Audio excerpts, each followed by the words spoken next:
امام غزالی رحمۃ اللہ علیہ دین کے بہت بڑے عالم اور اللہ کے ولی تھے۔ ان کی زندگی کو آپ دیکھیے، ان کے پیچھے ان کی ماں کا کردار نظر آئے گا۔ محمد غزالی رحمۃ اللہ علیہ اور احمد غزالی رحمۃ اللہ علیہ دو بڑے بھائی تھے۔ یہ اپنے لڑکپن کے زمانے میں یتیم ہو گئے تھے۔ ان دونوں کی تربیت ان کی والدہ نے کی۔ ان کے بارے میں ایک عجیب بات لکھی ہے کہ ان کی ماں ان کی اتنی اچھی تربیت کرنے والی تھی کہ وہ ان کو نیکی پر لائیں، حتیٰ کہ عالم بن گئے۔ مگر دونوں بھائیوں کی طبیعتوں میں فرق تھا۔ امام غزالی رحمۃ اللہ علیہ اپنے وقت کے بہت بڑے واعظ اور خطیب تھے اور مسجد میں نماز پڑھاتے تھے۔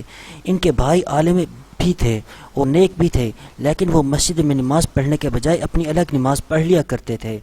ایک مرتبہ امام غزالی رحمۃ اللہ علیہ نے اپنی والدہ سے کہا، امی، لوگ مجھ پر اعتراض کرتے ہیں کہ تو اتنا بڑا خطیب اور واعظ ہے، مسجد کا امام بھی ہے، مگر تیرا بھائی تیرے پیچھے نماز نہیں پڑھتا۔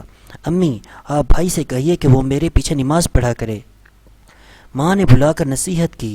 چنانچہ اگلی نماز کا وقت آیا تو امام غزالی رحمۃ اللہ علیہ نماز پڑھانے لگے اور ان کے بھائی نے ان کے پیچھے نیت باندھ لی۔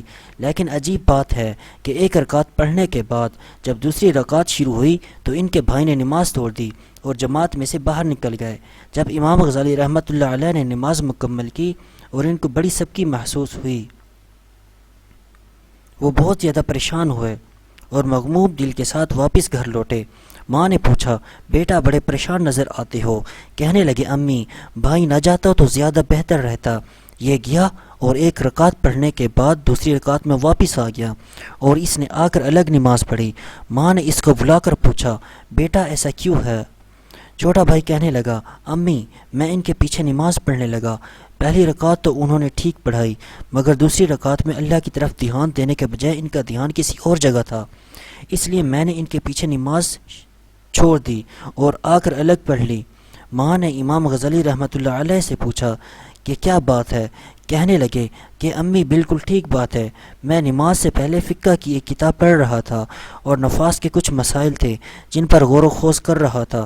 جب نماز شروع ہوئی تو پہلی رکعت میری توجہ الہ اللہ میں گزری، لیکن دوسری رکعت میں وہی نفاس کے مسائل میرے ذہن میں آنے لگ گئے۔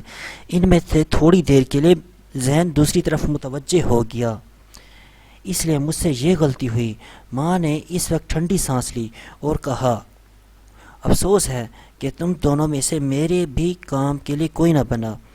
اس جواب کو جب سنا دونوں بھائی بڑے پریشان ہوئے۔ امام غزالی رحمۃ اللہ علیہ نے تو معافی مانگ لی، امی، مجھ سے غلطی ہوئی، مجھے ایسا نہیں کرنا چاہیے تھا۔ مگر دوسرا بھائی پوچھنے لگا، امی، مجھے تو کشف ہوا تھا، اس کشف کی وجہ سے میں نے نماز توڑ دی، تو میں آپ کے کام کا کیوں نہ بنا؟ ماں نے جواب دیا کہ تم میں سے ایک نفاس کے مسائل کھڑا سوچ رہا تھا اور دوسرا پیچھے کھڑا اس کے دل کو دیکھ رہا تھا۔